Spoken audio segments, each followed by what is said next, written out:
Aleluia. Glória a Deus. Aleluia. Você está feliz com Jesus, meu irmão? Amém. Então senta aí, porque a gente vai agora compartilhar a palavra de Deus. Uau, que bom, né? Graças a Deus. Estamos saindo da toca. Aleluia. Muito bom ver a igreja cheia. O pessoal que está acompanhando a gente aí, Deus abençoe tua vida, meu irmão, minha irmã. E o desafio será trazer uma palavra objetiva para esse momento que nós estamos vivendo.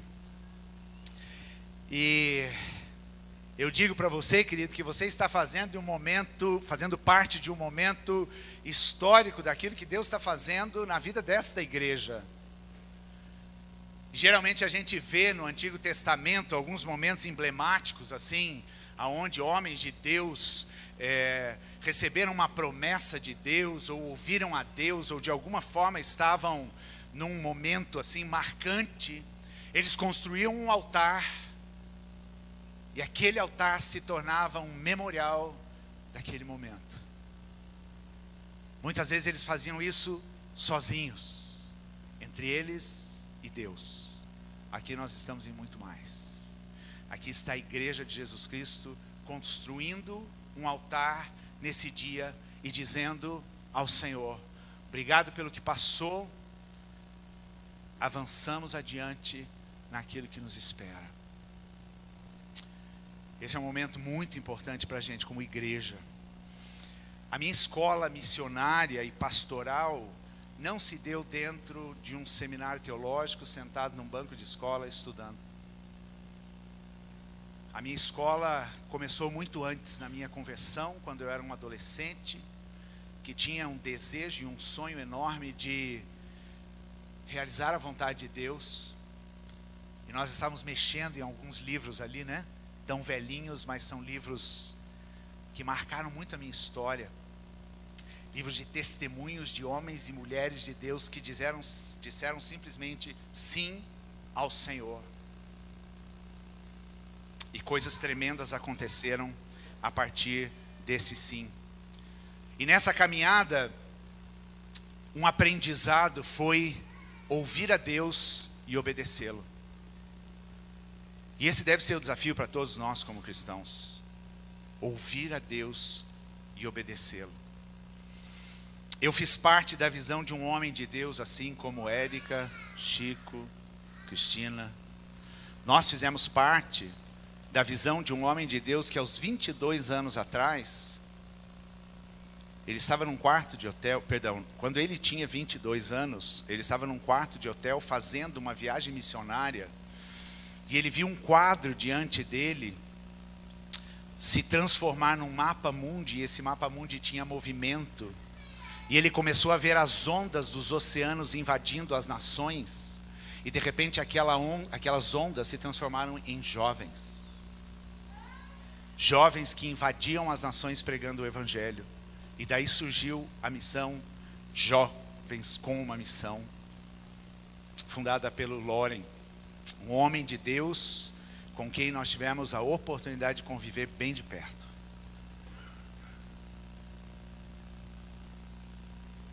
Já são 33 anos de ministério, completando agora em fevereiro de 2022, que está logo ali. Desses 33 anos, 23 anos na IPI Manaim. Uma longa história. E nessas últimas semanas, essas histórias vêm passando pela minha mente, né? Cada livro que eu pego, cada documento que eu abro, cada objeto, cada fotografia, me traz à memória momentos de avanço, de crescimento, mas também me traz à memória os momentos das lutas e dos grandes enfrentamentos, que não foram poucos, para a gente chegar até aqui. Então, na nossa caminhada com o Senhor, e isso é fato, vão existir sempre as vitórias, e nós estamos aqui celebrando uma vitória, mas não sem lutas. Não sem batalhas a serem travadas. E nós continuamos travando essas batalhas.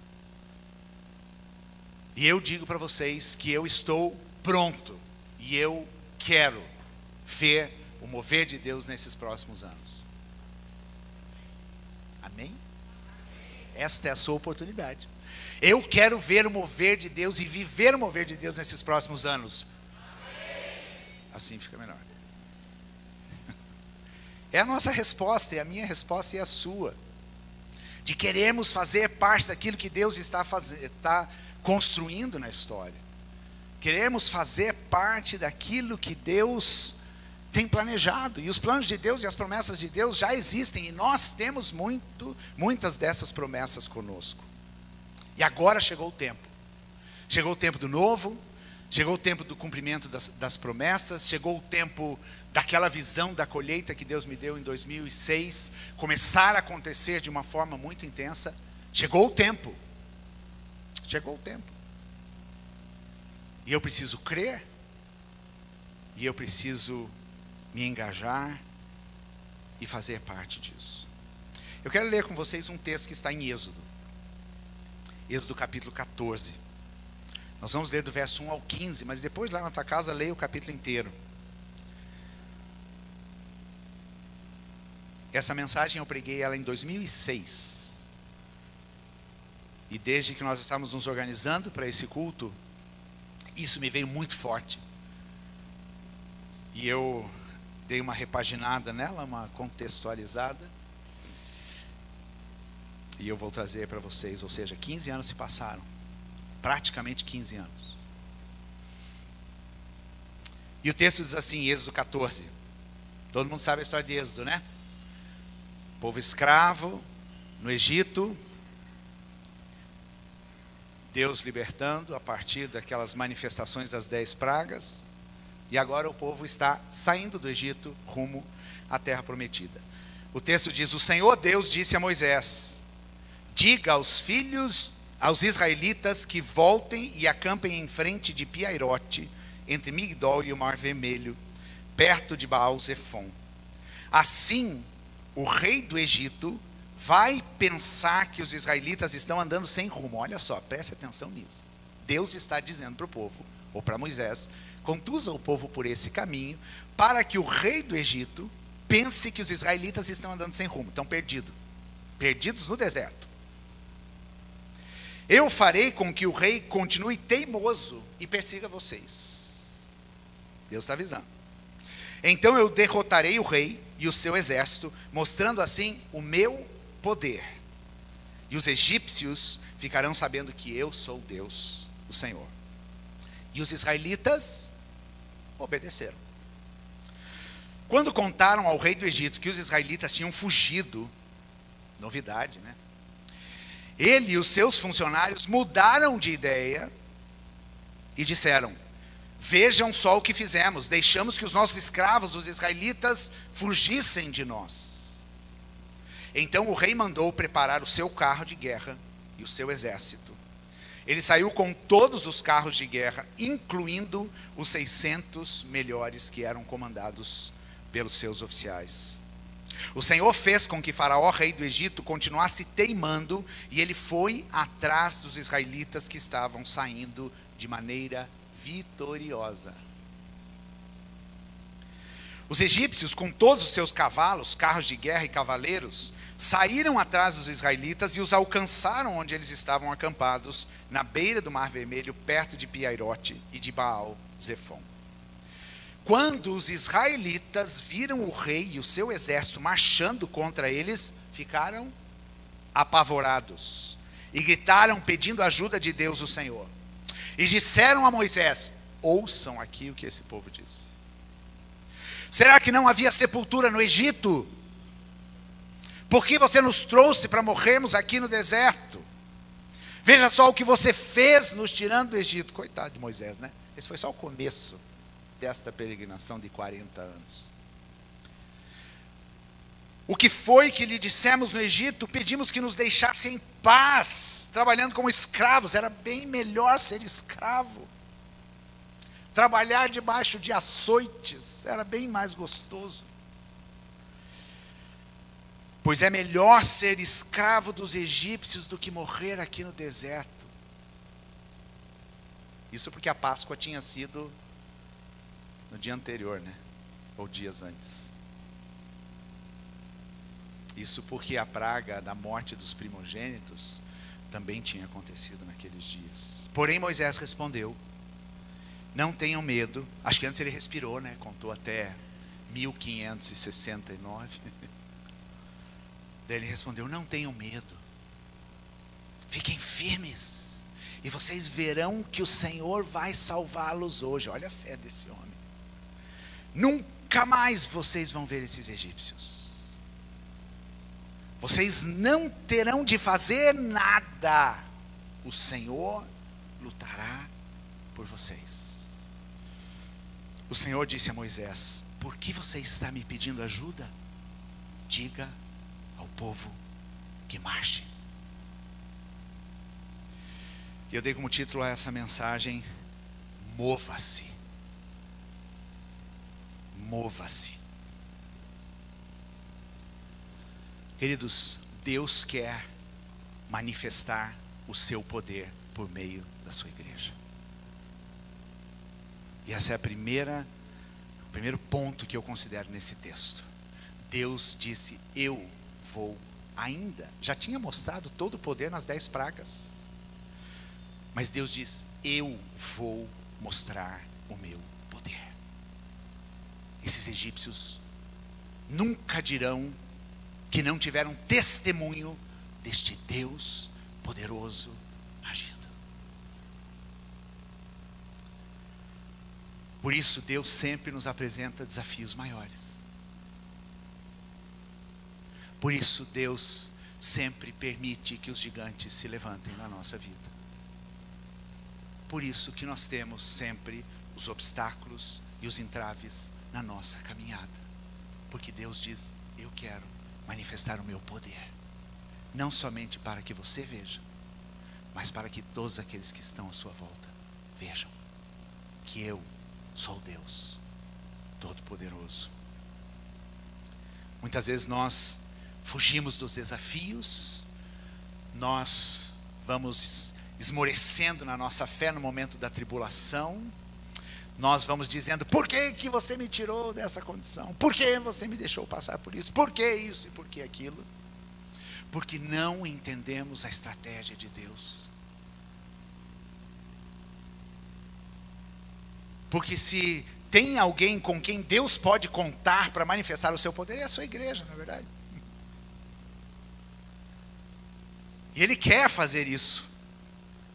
Parece aqui que tanto os egípcios como os israelitas tinham esquecido do que tinha acontecido semanas ou meses antes atrás, naquela sucessão de pragas e de confrontos que aconteceram ali no Egito.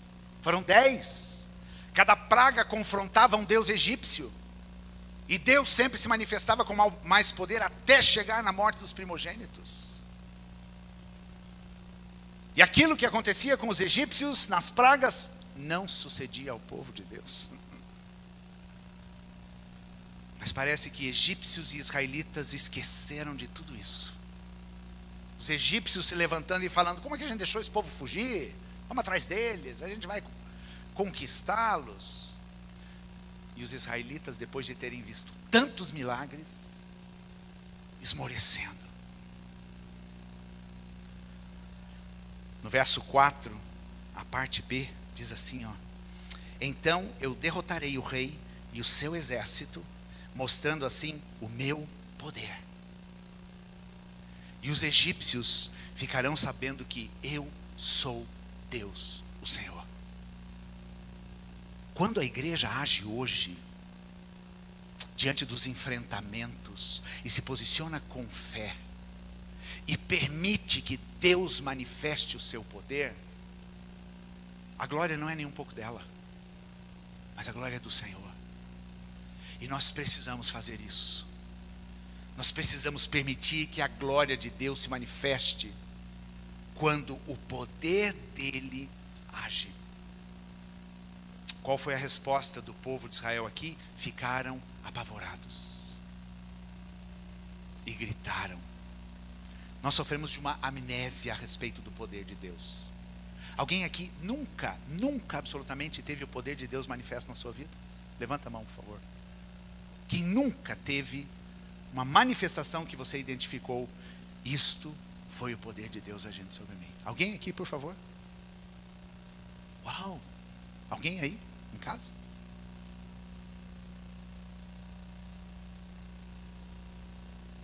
Mas muitas vezes nós nos esquecemos.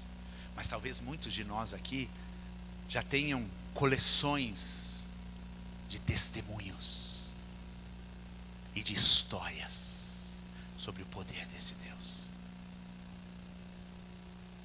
E nós precisamos avançar. A visão que Deus tem para Manaim é uma visão sobrenatural. Não somente para Manaim, para a igreja de Jesus Cristo. O que Jesus nos pediu lá, depois de ter ressuscitado, vão ao mundo inteiro e façam discípulos de todas as nações, não é uma missão comum, ordinária e natural, não é verdade? Mas é uma tarefa, é uma missão, é uma visão sobrenatural. E nós, como Igreja Manaim, temos esta visão, desde o princípio. Uma visão de avançarmos com ousadia. Uma visão do extraordinário. Porque o ordinário, meus queridos, eu não preciso de Deus para o ordinário. Concordam comigo? Não é verdade? Para o ordinário, e para o comum, e para o natural, eu não preciso. Mas para o extraordinário, eu preciso de Deus. E o reino de Deus tem a ver com o sobrenatural. O reino de Deus tem a ver com o extraordinário. Porque foi isso que aconteceu quando Jesus veio. Ele não fez coisas comuns. Ele fez o incomum. Ele libertou, ele curou, ele ressuscitou mortos, ele manifestou o poder de Deus. Ele multiplicou 5 pães e 2 peixes para uma multidão de mais de 5.000 pessoas. Ele andou sobre as águas, ele aquietou o mar, como a gente ouviu semana passada. Ele libertou um homem endemoniado, possesso, que todo mundo morria de medo e ninguém absolutamente podia controlar, nenhuma cadeia nem nada, mas Jesus fez.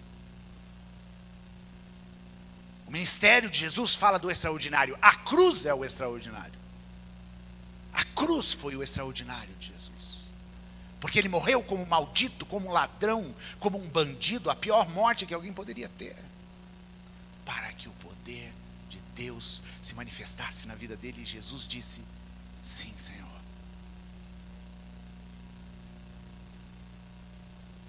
E o poder de Deus ressuscitou Jesus dentre os mortos.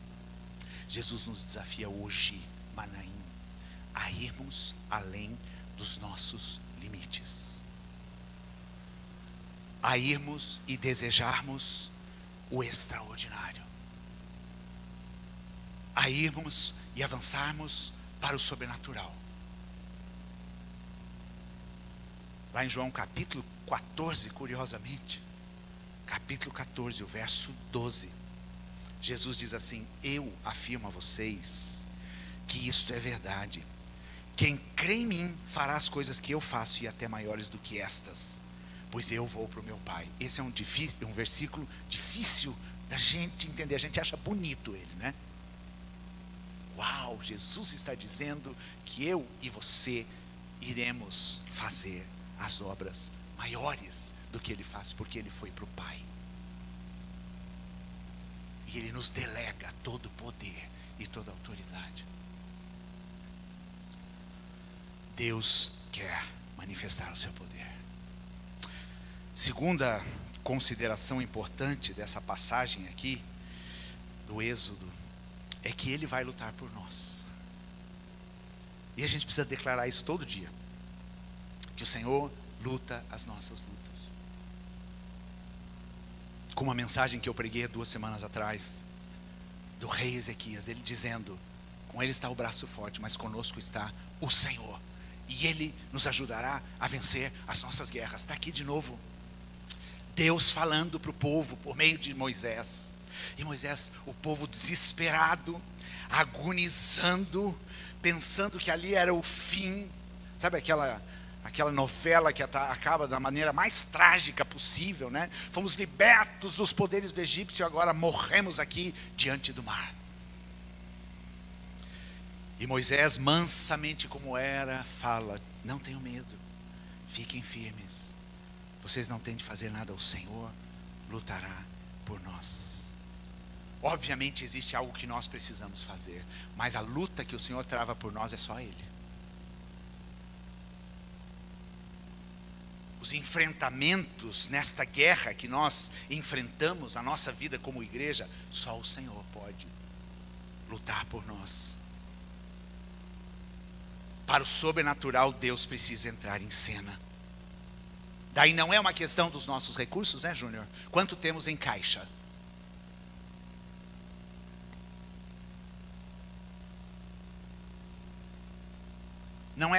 Não diz respeito às nossas habilidades ou às nossas capacidades, mas diz respeito à fé. A darmos passos de fé e declararmos: o Senhor vai lutar por nós. Só que para isso a gente precisa ouvir a Deus, tá? Que teve algumas guerras aí que o povo de Israel se meteu dizendo: deixa comigo, e levou na cabeça. Então vamos ouvir a Deus, e temos ouvido a Deus, e tudo que está acontecendo é por direção de Deus. Entrar nesse lugar aqui, nesta propriedade, no ano de 2003, exatamente nesta época do ano, o primeiro culto aqui foi dia 6 ou 7 de novembro daquele ano. Entrar aqui foi uma grande batalha, foi um grande desafio de fé, e nós vimos o Senhor lutando por nós. Nós éramos talvez ali uns 100 e poucos membros. Tínhamos até recurso, mas o aluguel deste lugar era somente o dobro do aluguel que a gente pagava.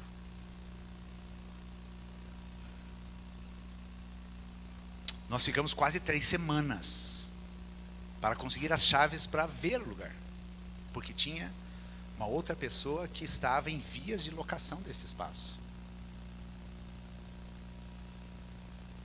E eu passava por aqui constantemente e via aquele monte de placa de aluga e falava: meu Deus, será que não é muita areia para o nosso caminhão? Nessa localização, esta propriedade, mas Deus nos deu. E quando a gente veio aqui com a liderança da igreja, nós falamos: esse lugar é nosso. E o dono da imobiliária, ele me disse o seguinte: se vocês me trouxerem a Guia Azul, que vocês podem funcionar como igreja lá, o aluguel, a locação é de vocês. Em 24 horas a gente estava com o documento. Tiramos a pessoa que estava na fila e entramos, porque Deus lutou por nós. E daí quando Deus decide lutar, Ele faz umas coisas meio loucas. Ele faz umas coisas meio fora da nossa perspectiva humana e dos nossos raciocínios. Um problema que nós temos é que a gente quer responder às questões espirituais com uma mente tão limitada. Como eu sempre digo, a razão não conflita com a fé, mas tem uma hora que você tem que sair da dimensão da razão e pular para o nível da fé e acabou. Não fica tentando conciliar não, porque não vai dar certo. Não fica tentando achar o lógico da coisa, porque a fé não é assim. A fé é você entrar numa dimensão onde o único que sabe o fim da história é o próprio Deus e não você. O que a gente quer conquistar nesse novo local que o Senhor nos está levando? Esses dias a gente estava conversando na nossa célula, pergunta: por que Tanguá? Gente, nós não escolhemos o Tanguá. O Tanguá foi Deus que escolheu para nós, em primeiro lugar. E nós já estávamos querendo sair daqui há muito tempo. Desde 2010, Pastor Zé e Pastor Chico estão aqui, de prova. No final do ano de 2010, Deus começou a falar conosco a respeito de levantarmos acampamento. Demoramos um pouquinho, não é verdade? Por que será que demoramos? Só 11 anos? O povo de Israel também demorou no deserto, né?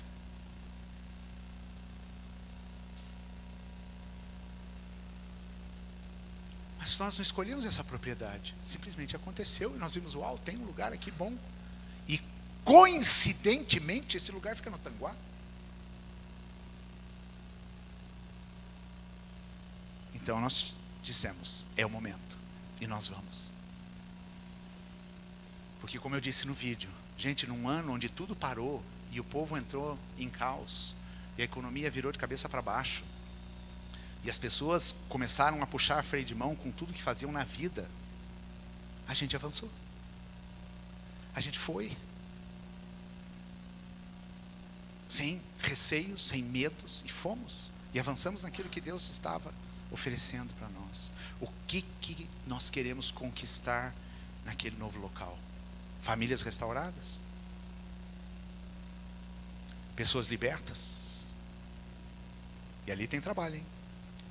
Crianças, adolescentes, jovens Déboras. Uma nova geração que conheça Jesus e que tenha novas perspectivas. Queremos alcançar a cidade de Almirante Tamandaré? Queremos ter influência naquele município e mostrar o poder de Deus sobre aquele lugar?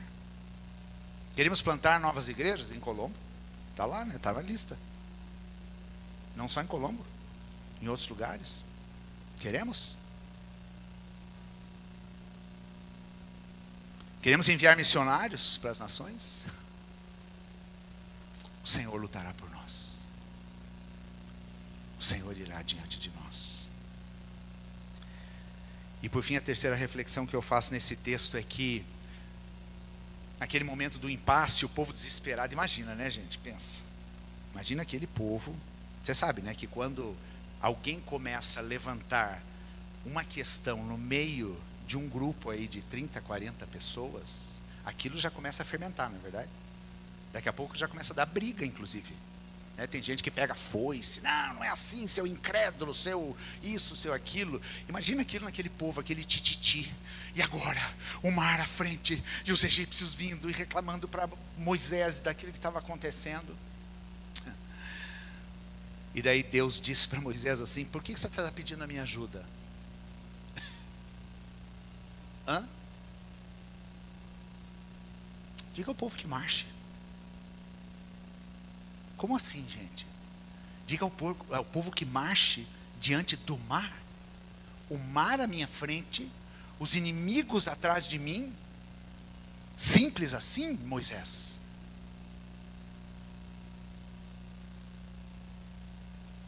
E Deus disse: diga ao povo que marche. Porque isto é a fé.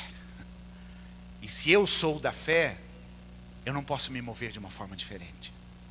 Não espere que, né, tipo, Deus primeiro abra o mar, bonitinho, deixa secar, né? Daí a gente manda uma meia dúzia para ver se de fato o mar vai subsistir com as paredes ali, o tempo para todo mundo atravessar. Não? Vai. Daí ficou fácil, né? Porque com o inimigo atrás é mais fácil você correr para qualquer lugar, né? Nem que seja em direção ao mar. Mas essa é a palavra de Deus nesse dia histórico. Manaim, marche. Não importa o inimigo que persegue. E persegue, hein? Vou contar para vocês. Não sejamos aqueles que daqui a pouco vamos estar lá. Ai, mas por que a gente saiu do centro cívico? E por isso que Deus mandou cruzar o mar, né? Porque depois que o mar fechou, daí Deus falou: eu abri para vocês passarem. Agora para voltar eu não abro mais. Agora lutem. Lutem. Não importa que é o mar que está à frente, marchem. Marchem. E é isso que a gente tem pregado nessas últimas semanas. Vamos adiante. Como o Chico falou no vídeo, vamos nos unir àqueles que nos trazem relatos positivos e àqueles que têm fé. Não se una com aqueles que dizem: mas, e se?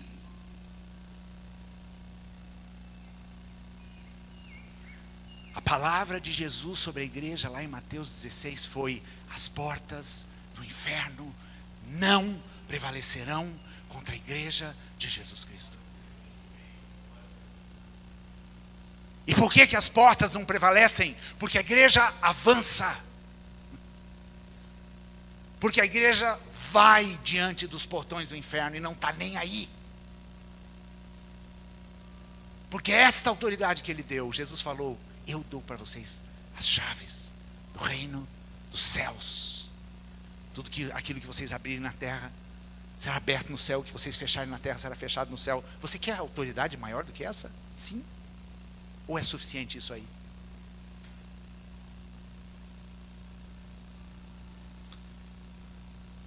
Uma igreja que avança. Uma igreja destemida. E agora alguns vão arrepiar aqui. Júnior, Eliane, Maurel. Eu me lembrei de um hino.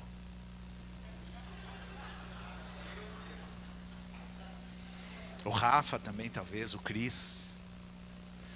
O Gile. O Gile vai lembrar desse hino. Aham, sei.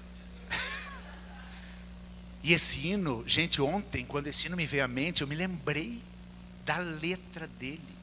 E faz mais ou menos uns 50 anos que eu não canto ele. Não, 50 não. 50 não, gente, 49, talvez 48. E esse hino se chamava Igreja Alerta. Léo lembrou aqui, ó.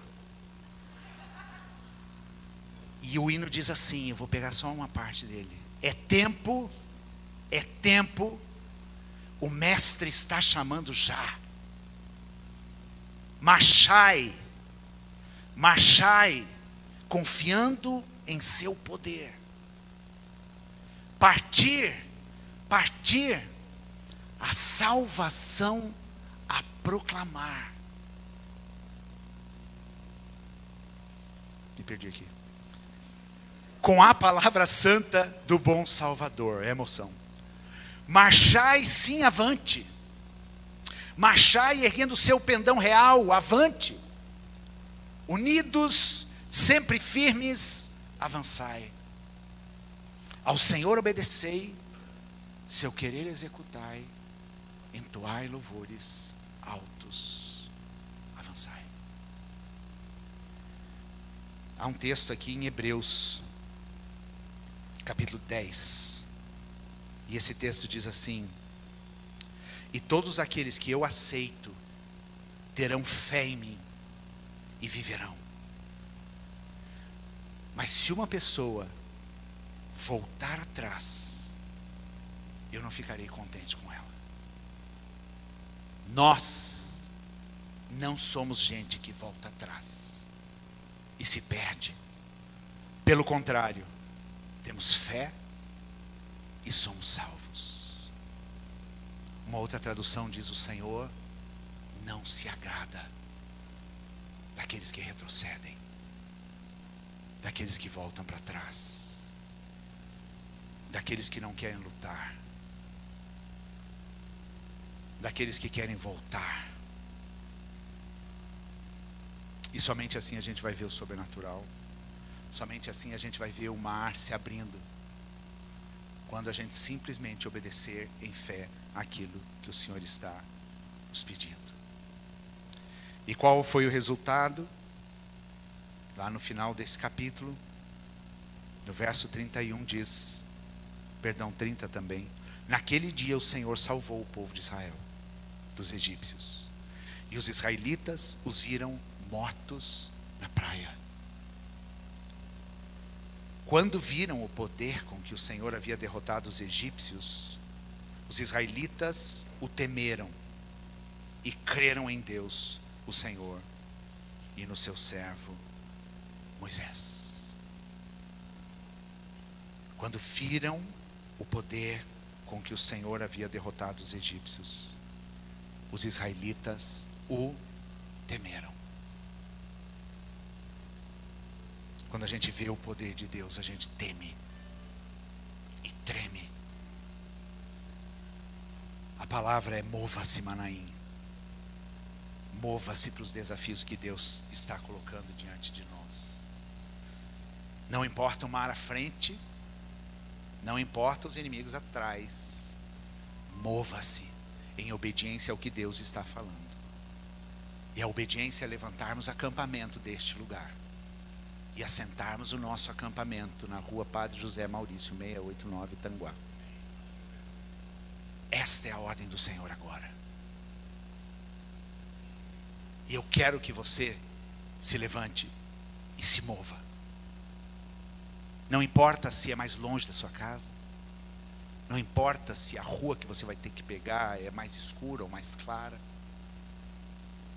Não importa se é num outro município, não importa. Marche.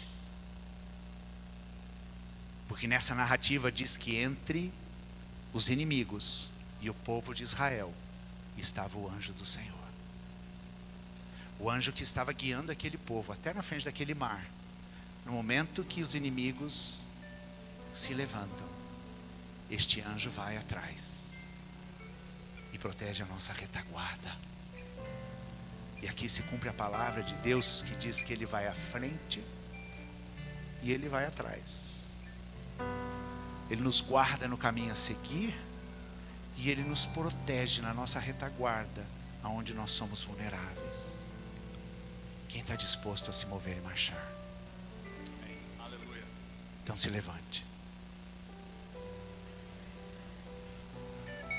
Senhor, obrigado, Deus, porque o Senhor é a razão de todas as coisas. Tudo começa no Senhor, tudo acontece no Senhor, tudo termina no Senhor.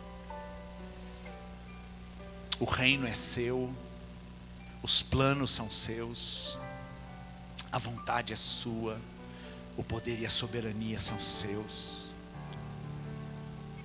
E nós simplesmente dizemos: Senhor, eis-nos aqui.